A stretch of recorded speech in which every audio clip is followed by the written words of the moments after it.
Good morning. I'm over here this morning.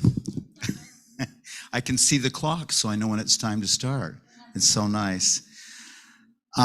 Let's sing together a morning song out of the gray hymnal, hymn number 235, Deck the Hall with Boughs of Holly.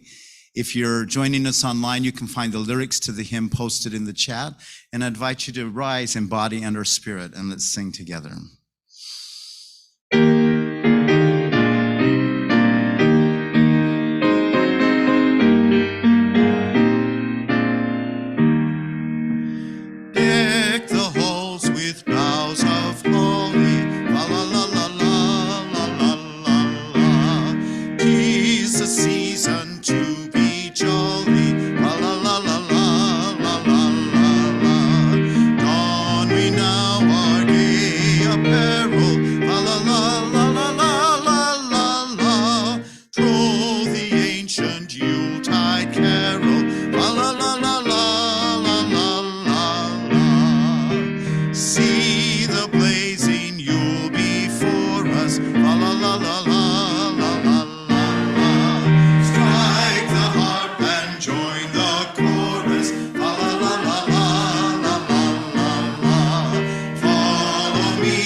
Good morning.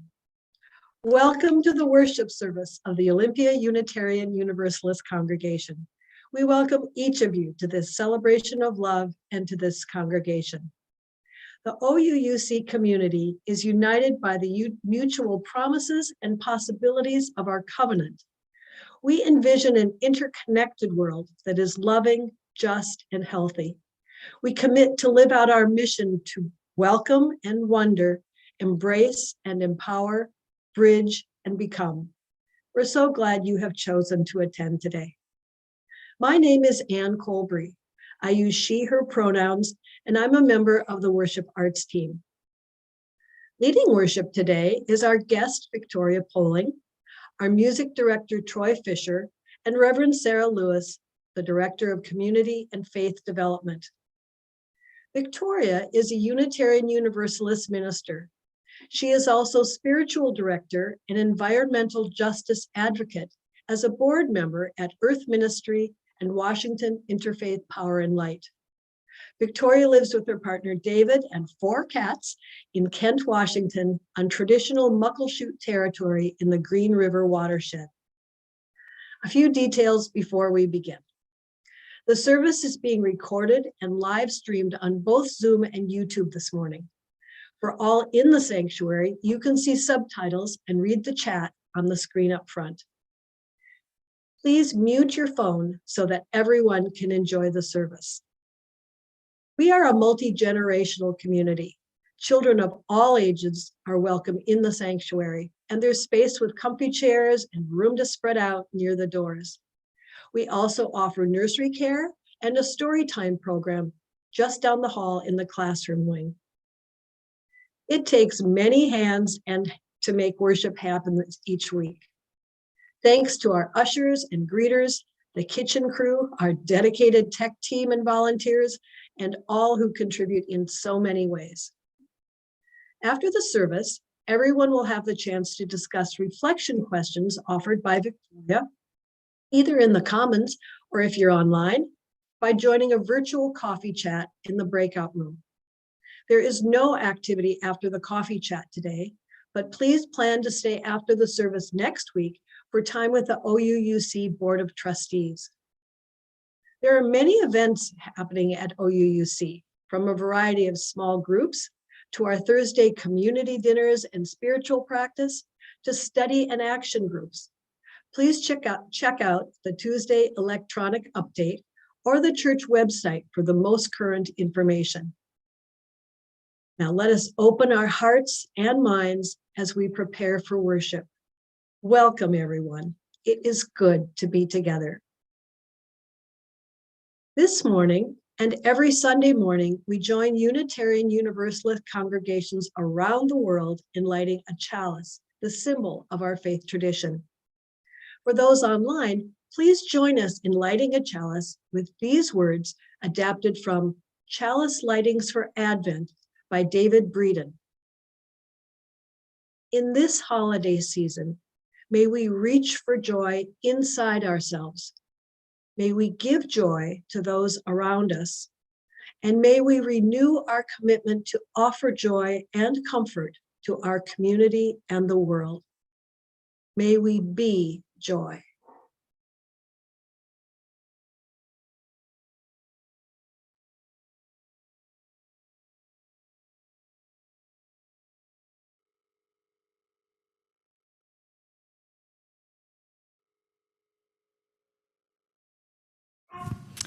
Today marks the third Sunday of Advent. We light a third candle for joy with these words by Reverend Erica Hewitt. Advent is a season of waiting, of expectation, and of longing. On this third Sunday of Advent, we light one more candle on our wreath, the pink candle of joy. How is it, you might wonder, that we could celebrate joy when there is also so much suffering in the world? Isn't that contradictory? It's an exercise of faith to address the unknown with a capital U, which can also be called the not yet known. Advent is a season of watchfulness. We listen and we keep vigil for the promise of things to come. We speak and we sing about the promise of the not yet manifest, as reflected in the words of familiar hymns. O come, Emmanuel. People look east, the time is near. Love the guest is on the way. There's a star in the east, it will lead you.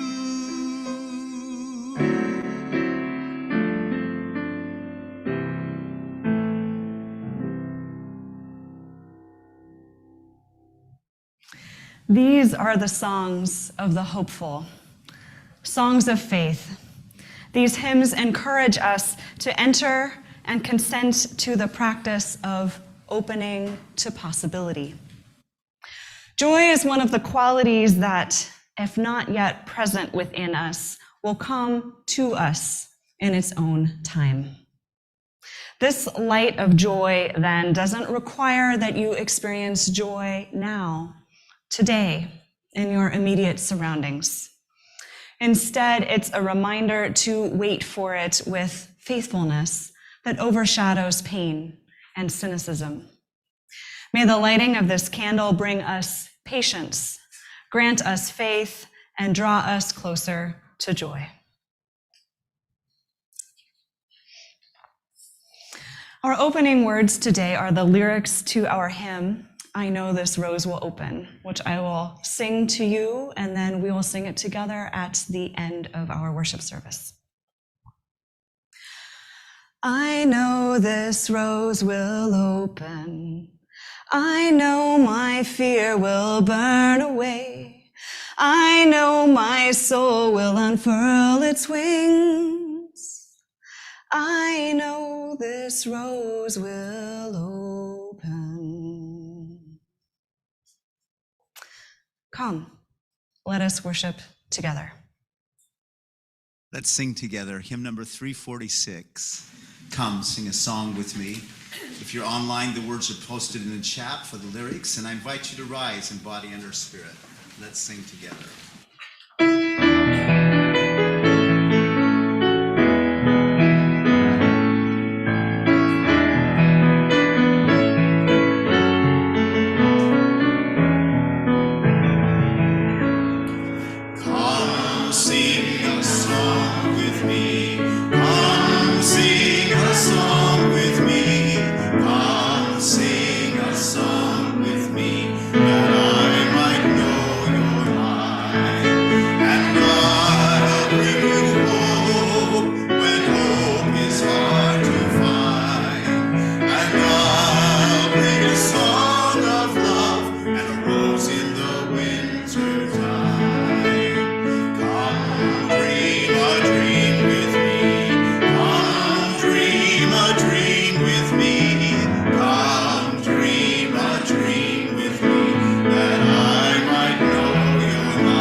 Thank you for singing. Please be seated.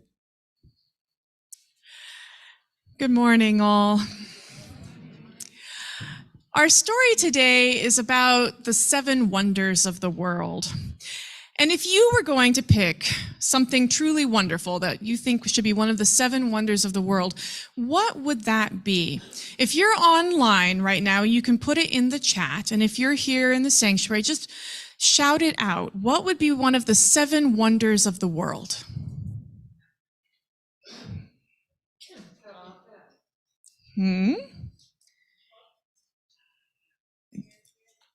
I'm hearing wonderful ideas, and I'm sure that there are really great ones on the chat as well. And they're all over the place. Yeah.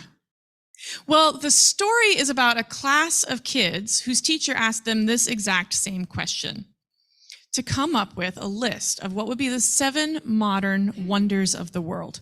And they also, just like you, came up with all of these ideas. And there was some disagreement. They didn't all agree, but there was some voting, and they came up with their final list of 7. And this is what they came up with. The 7 wonders of the modern world were the Great Pyramids of Egypt, the Taj Mahal, the Grand Canyon, the Panama Canal, the Empire State Building, St. Peter's Basilica, and the Great Wall of China. Pretty wonderful, huh? But then the teacher noticed that there was one student who had not submitted her list. And so the teacher asked, "Do you need help? Are you having trouble deciding?" And the girl said, "Yes, I really am. It's very hard to narrow it down." So the teacher suggested that the girl read her list to the class and get some help. And so the girl read her list. She said, "I think the 7 wonders of the world are to see, to feel, to smell, to hear,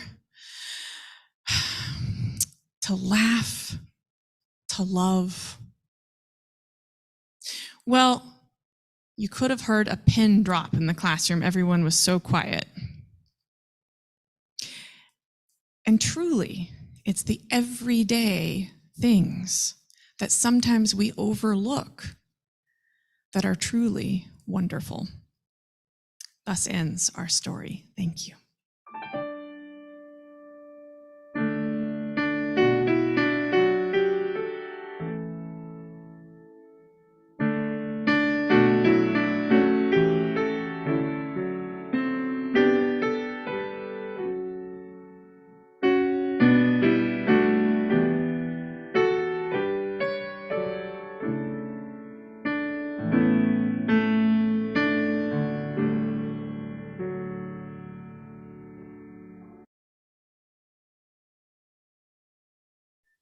Every Sunday, we express our gratitude by joining together in service to our community and to something greater than ourselves.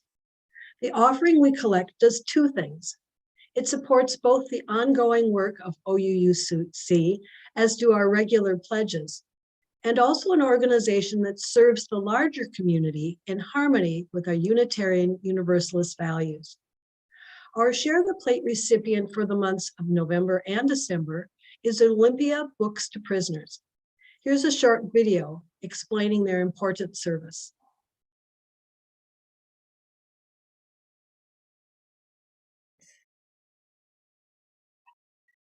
Hi, OUUC community. My name is Sarah Kukkonen, and I'm a collective member of Olympia Books to Prisoners. And we are so appreciative of being selected for Share the Plate. If you don't know, Olympia Books to Prisoners works to offset the dehumanizing effects of incarceration by sending quality used books free of charge to inmates all over the United States. So how it works is we get letters from incarcerated individuals. We have volunteers read those letters and pick out books from our library, which is made up of community donations. And then we put together a little package along with a short letter and mail it to that person. We are a volunteer-run, consensus-based collective with very little overhead costs. So your donations will go directly towards shipping costs so that we can get more books to more people. The average package costs about $4, so a $4 donation would help one person. One of our biggest challenges is that the kind of book donations we get don't always align with the kinds of requests that we get. And we really aim to get folks books that are as close to what they want as possible. So if you're looking for another way to support us, you can bring your old books to Orca Books or Last Word Books and donate the credit to the Books to Prisoners account. So that way we can use the credit to fill in those gaps. Dictionaries are our #1 request, so another way community members can get involved is through organizing a dictionary drive. Thank you again so much for selecting Olympia Books to Prisoners for Share the Plate and helping to foster a love of reading and increase access to knowledge. You may participate in the offering by making a donation online through the church website or by texting the number that will appear on your screen. You could also mail a check to OUUC or place your offering in one of the baskets being passed by ushers. We acknowledge that our financial contributions come from sacrifice and hard work. We know our offerings do a greater good for ourselves and our world collectively than they can do alone. We sustain and grow the life and mission of this congregation as we support our community partners. May the offering now be generously given as it will be gratefully received.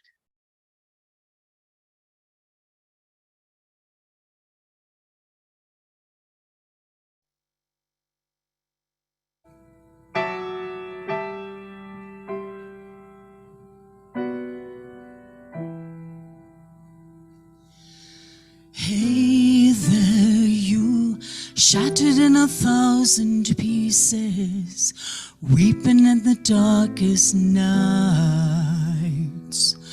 Hey there, you, trying to stand up on your own 2 feet and stumbling through the sky. When the lights go out and you're on your own, how you gonna make it through till the morning comes? Sing to the moon and the stars will shine over you. Heaven's gonna turn the tide.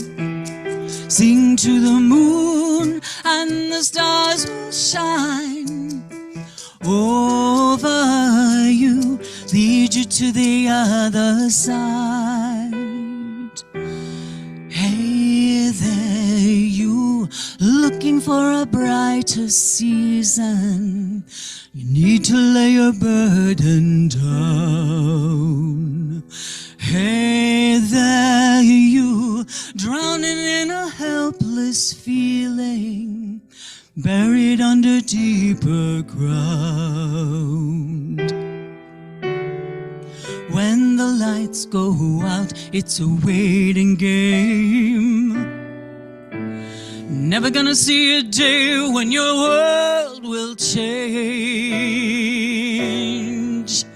We'll sing to the moon and the stars will shine over you, lead you to the other side. Sing to the moon and the stars will shine over you, lead you to the other side. Sing to the moon and the stars will shine over you, lead you to the other side. Sing to the moon and the stars will shine over you. Heaven's who's gonna turn the tide? Hey there, you looking for a brighter season? Need to lay your burden down.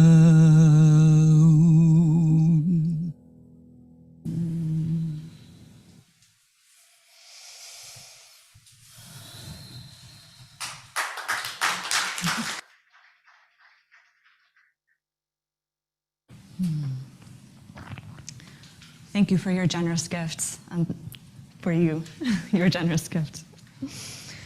We come together this morning bringing all that is in our lives. Let's open our hearts to the complexity of life as we place stones in the water of community. Today, we have a sharing about the loss of someone who died by suicide.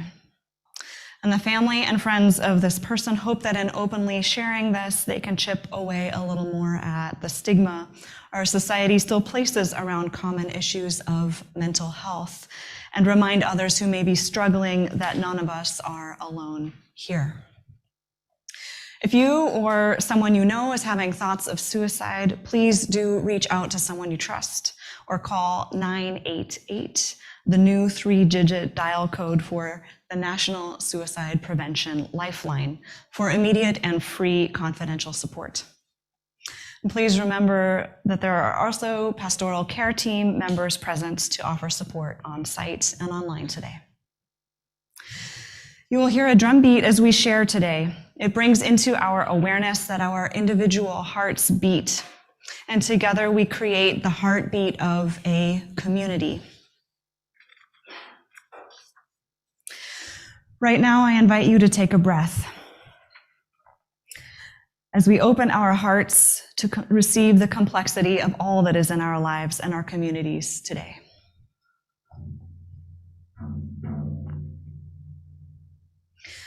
Liz Clement shares that she is grateful to have spent the last few days in Tennessee, where she grew up, mourning the loss while celebrating the life of a very special friend.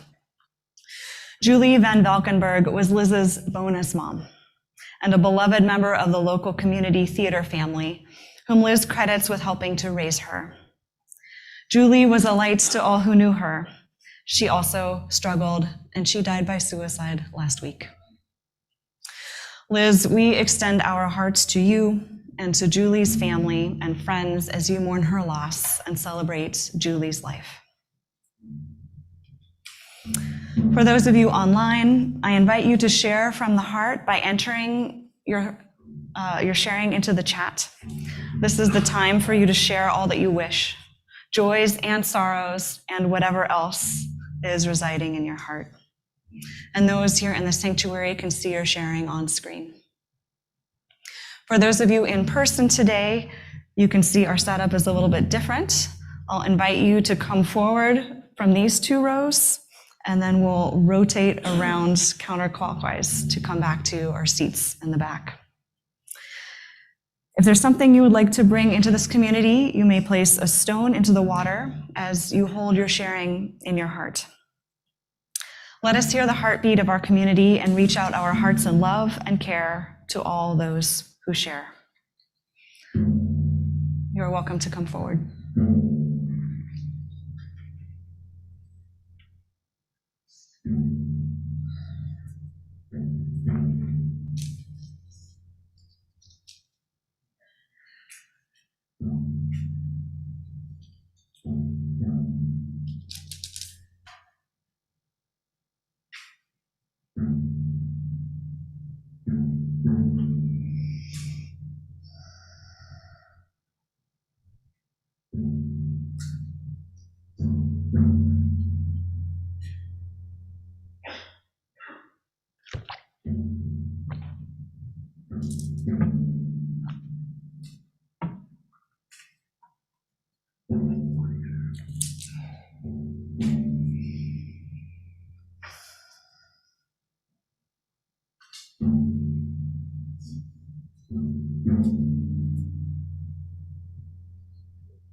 We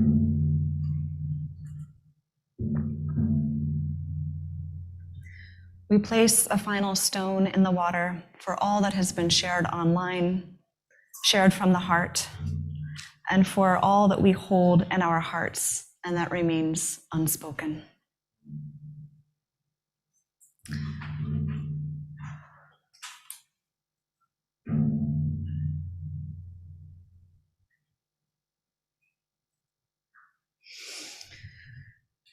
In the soothing calm of the dark times, in the darkness, may your thoughts be still. May your sorrows ease, and may the joy of renewing hope and mystery bloom in your heart. I invite you now into a time of reflection, prayer, and meditation. Let us hold a moment of silence together.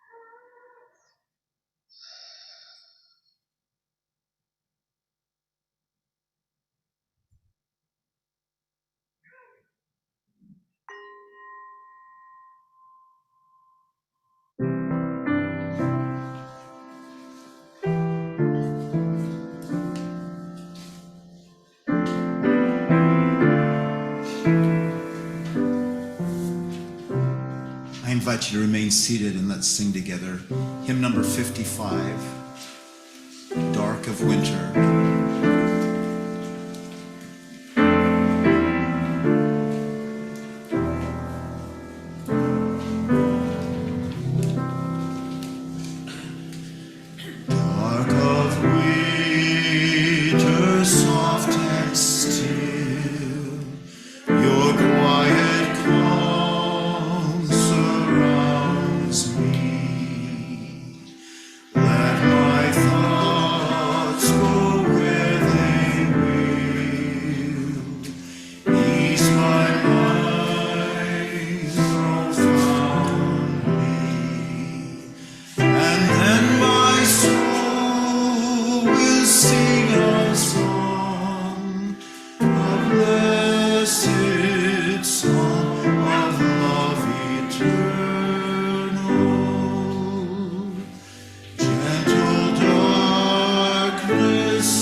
Today's reading is Winter Solstice by Reverend Rebecca Parker.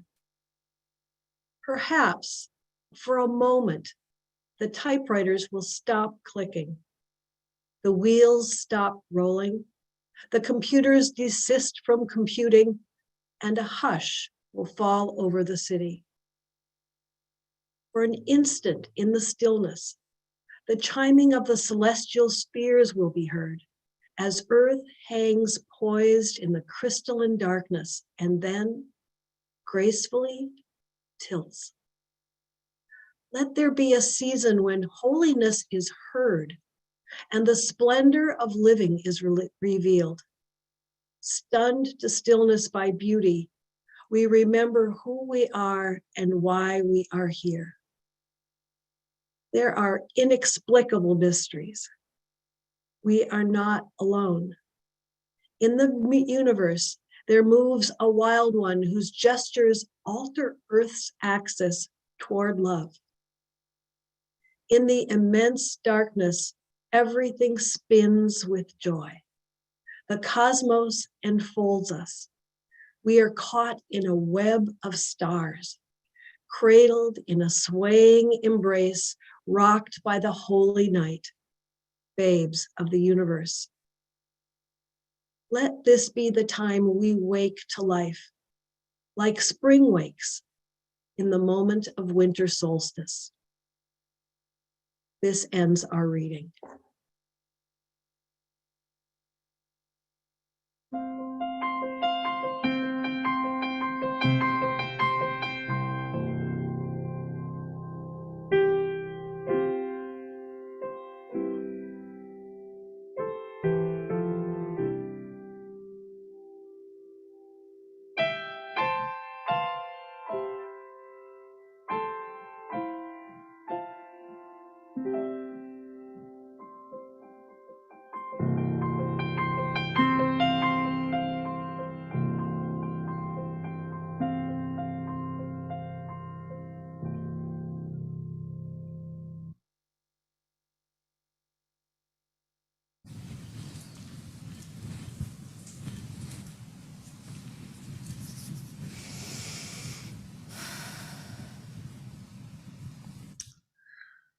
I love that line from the poem. Stunned to stillness by beauty, we remember who we are and why we are here. This image from one of our earlier hymns of the rose blooming in wintertime has that effect on me. When the days are cold and the nights are long, I don't expect to see that pop of color, the opening of petals into bloom.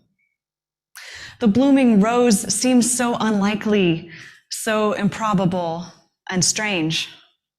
What has confused the rose bush into blooming at a time like this? Perhaps it's not an accident, and the rose bush has some intention. And if that is true, I can't explain it. I can only stop to witness and marvel at the determination of new life to bloom and flourish. And sitting with this image, I wondered if I would see a rose last week when we had some snow. And after about 5 days of looking and walking around my neighborhood, there it was, that little pink rose with the dusting of snow. And that moment of marvel is a moment in which I experienced that wildness that Reverend Rebecca Parker speaks of. That sense that there is a wild one moving in the universe. And being stunned by beauty, I am called into a momentary wilderness that in its disorientation is also a place for reorienting, to remember who we are, why we are here.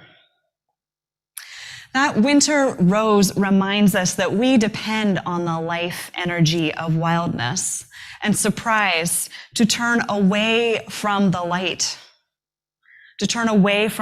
and seek what is dark, to seek what is abundant and renewing so that fresh life will bloom again.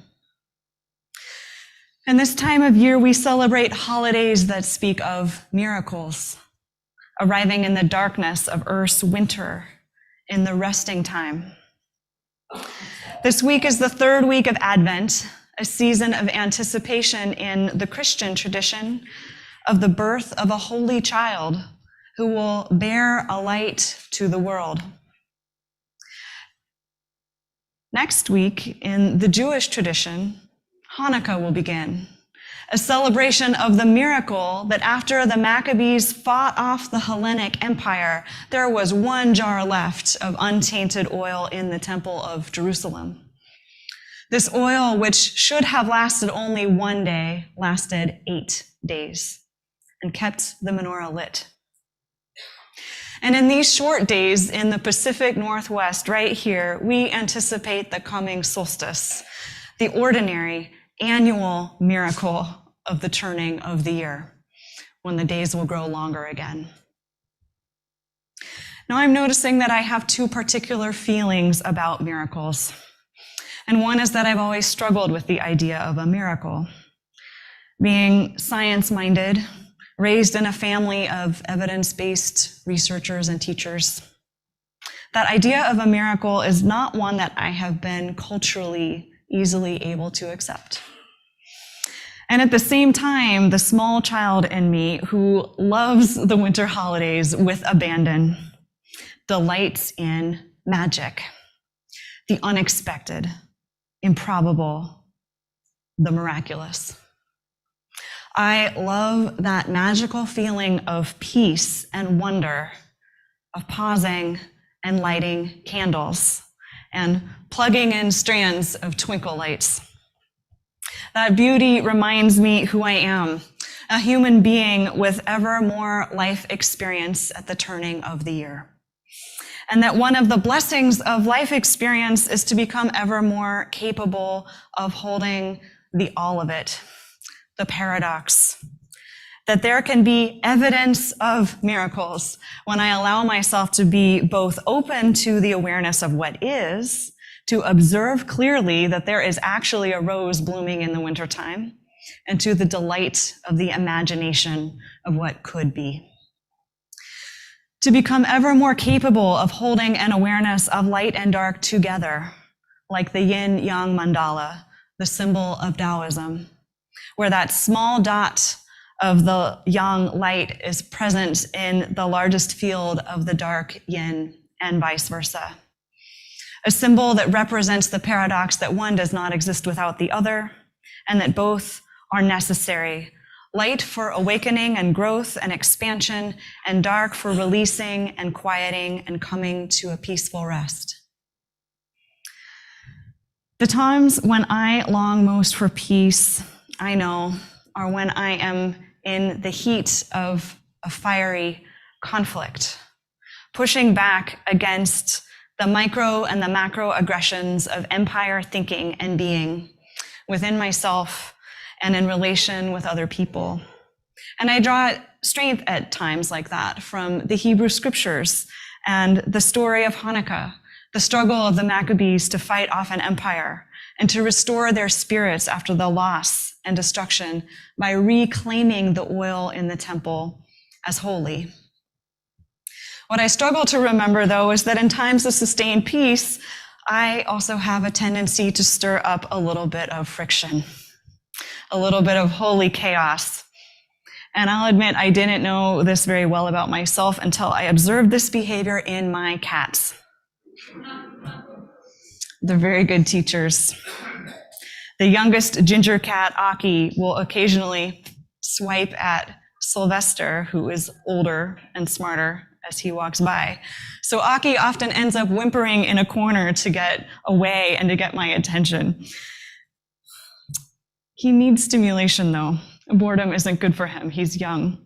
So I realize that I too am likely to pick a play fight with my partner or seek out a friend for a lively disagreement about something that's not really all that important, maybe something that we like or dislike about a movie or a show.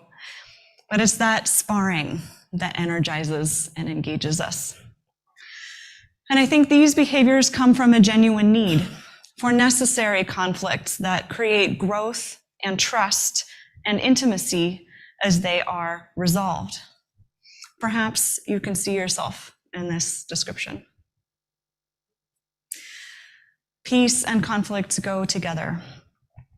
I know my longing for peace, and I also know that out of my places of privilege as a white, cisgendered woman Where I am granted peace and order, I know that I am also called into conflict with this peace in order to grow. It reminds me that there is missing engagement with people whose life experiences are different from mine, that challenge me to grow and to love better. To have peace no longer feels balanced.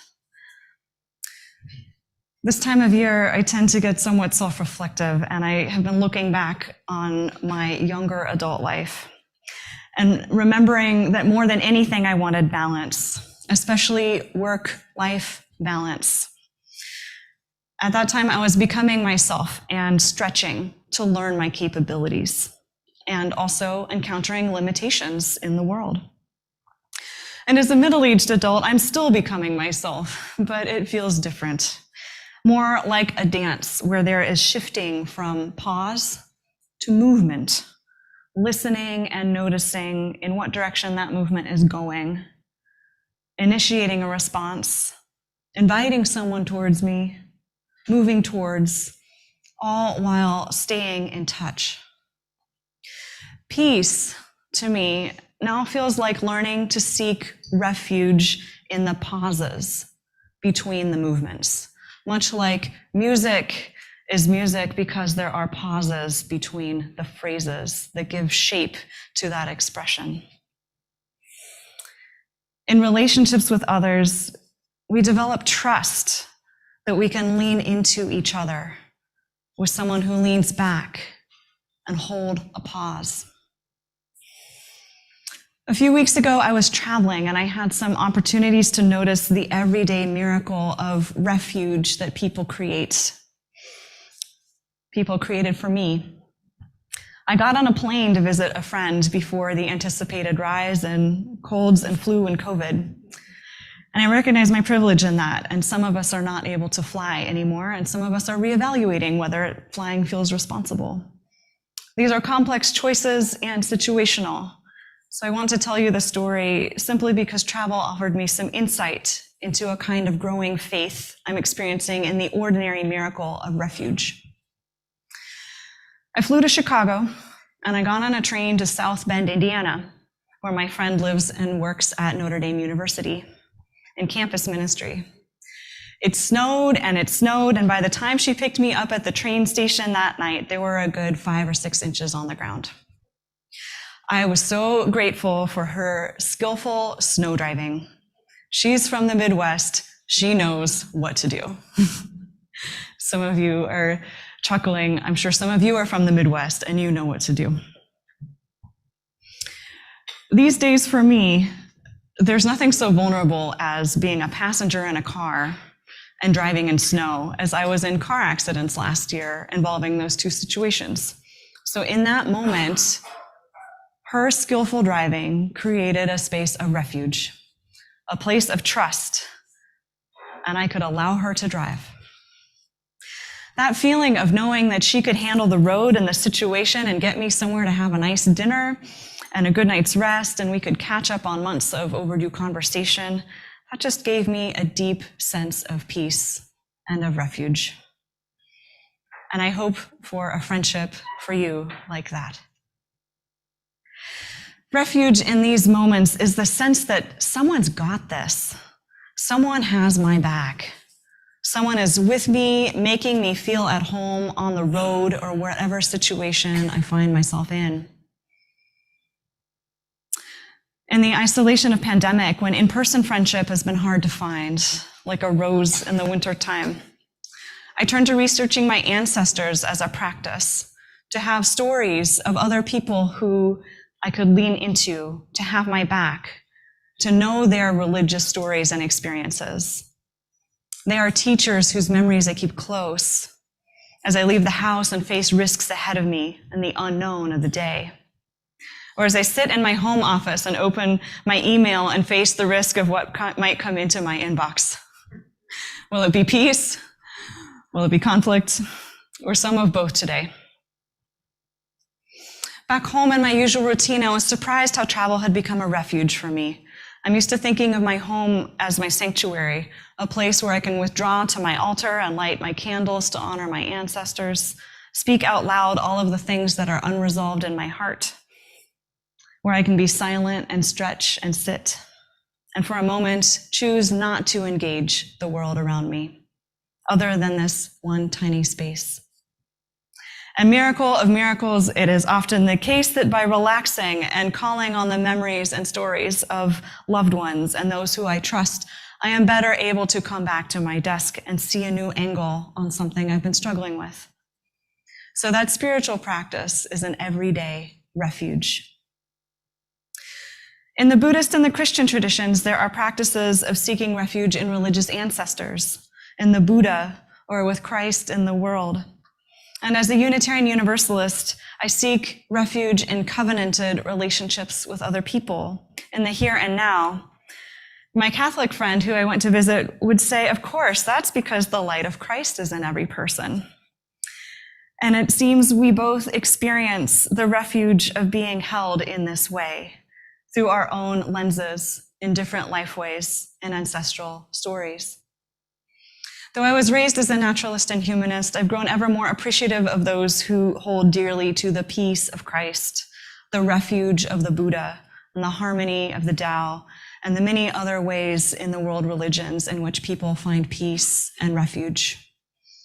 And I've started to wonder what peace looks like within the symbolism of Unitarian Universalism, as part of and also apart from the other world religions, especially as one of our deepest values is justice, which we organize and we advocate and we struggle for. When we light our chalice, we are reminded of the story of bringing light in darkness as a sign of hope during a time of war, rescuing Jewish people in World War II. And I want to claim the releasing of the chalice flame for us as well, as an equal and opposite hopefulness. Releasing the flame and welcoming the darkness into the light, embracing our capacity to allow and to surrender and rest into a peaceful refuge. May you have that dark and gentle peace inside you this coming week to hold you in risk and in comfort. May you be with people and places of refuge and receive peace and rest for your renewal. Blessed be. Together.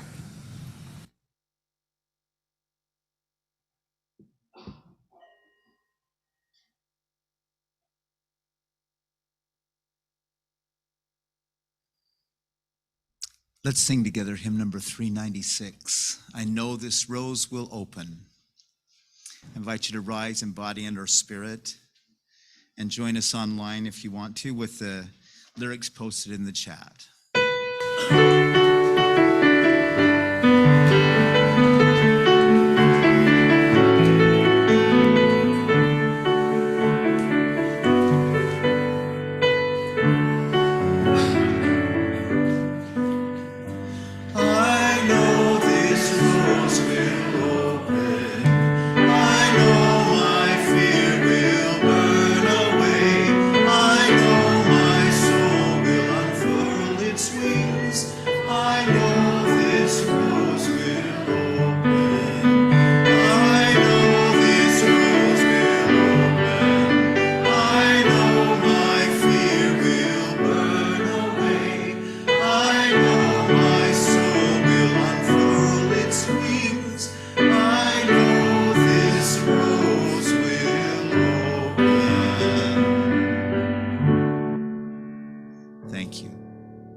If you are online and have a chalice or candle, please join me as we extinguish our chalice with these words by Om Prakash from The Stars Are Dancing, found in Voices from the Margins.